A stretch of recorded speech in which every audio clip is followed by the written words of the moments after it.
everyone, and welcome back to another walking tour with us. After having a small amount of trouble locating the castle ruins, which were hidden quietly above a small narrow path, we eventually found ourselves standing on top of a small strategic hilltop, with an overview of the castle and a reminder that this place was for sure a grand and beautiful structure at one time. Only small amounts remain when visiting, so it lets your imagination take over. But for me, that's the one thing that I enjoy about visiting these wonderful historical places. So join us for a wander and explore at Narberth Castle. The first mention of a Norman castle at Narberth comes in 1116. It was the early fortress that was a simple motte and bailey enclosure that was built of timber. And in 1199, it was owned by the Marshall family, though it seemed they did little to strengthen the fortifications. It must have been in poor condition by 1220, when Henry III of England called on 3 men of the region to help the Earl of Pembroke repair Wiston and Narberth Castle.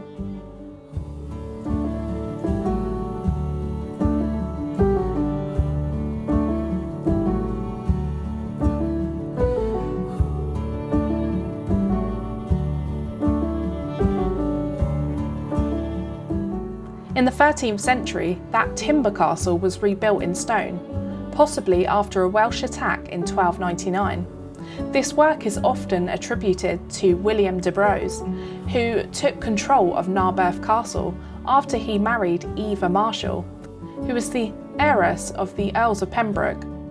Human remains were found in the Outer Bailey, suggesting that this was once the graveyard for the early medieval church that was moved to the hillside opposite when the castle was rebuilt in stone.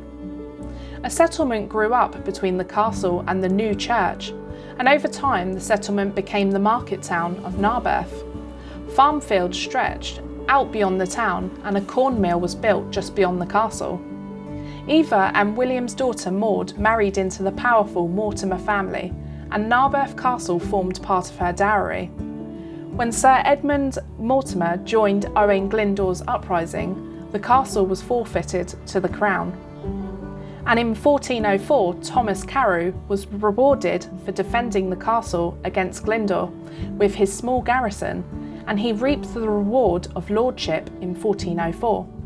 Henry V forgave Mortimer and returned the castle to him, but when Mortimer died without an heir in 1425, the castle reverted to the crown.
Narberth was once a rectangular enclosure with 4 turreted corner towers.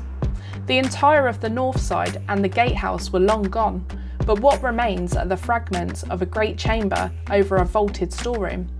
It was slighted by Cromwell after the Civil War, so it was of no military value, where it then fell into a sad state of decay, and unfortunately it's seen more vandalism these days. But it's still one of those sites where you can wander inside one of the towers and envisage life leading up the spiral staircases and looking out across the medieval fortifications, or even just walk inside the vaulted cellar and pantry and just picture your life living in those times.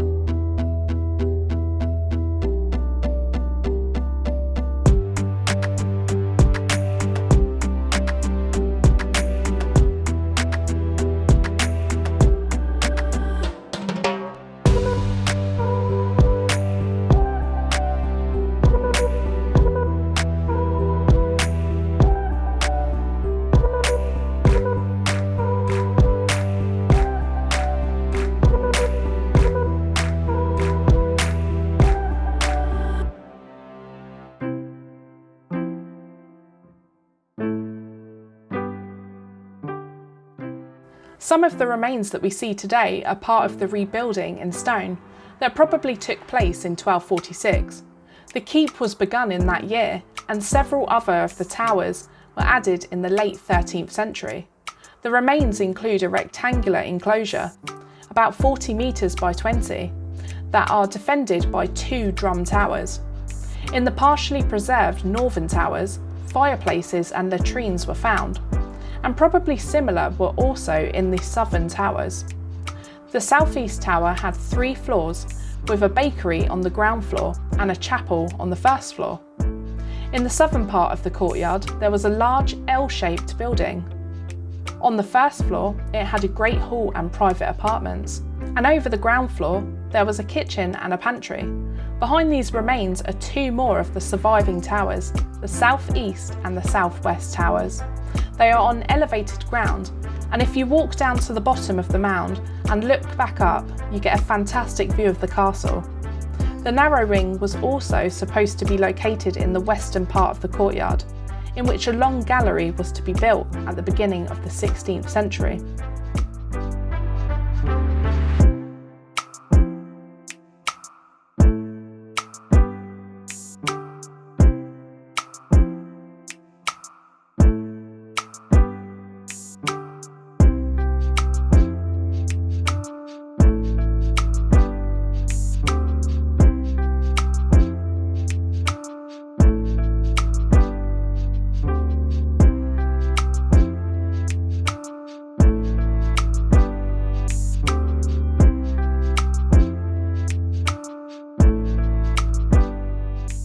Upon entering the castle, you would have had to walk over the mighty gatehouse that was linked with the north-east towers on either side, and the gatehouse would have been housed over a dungeon.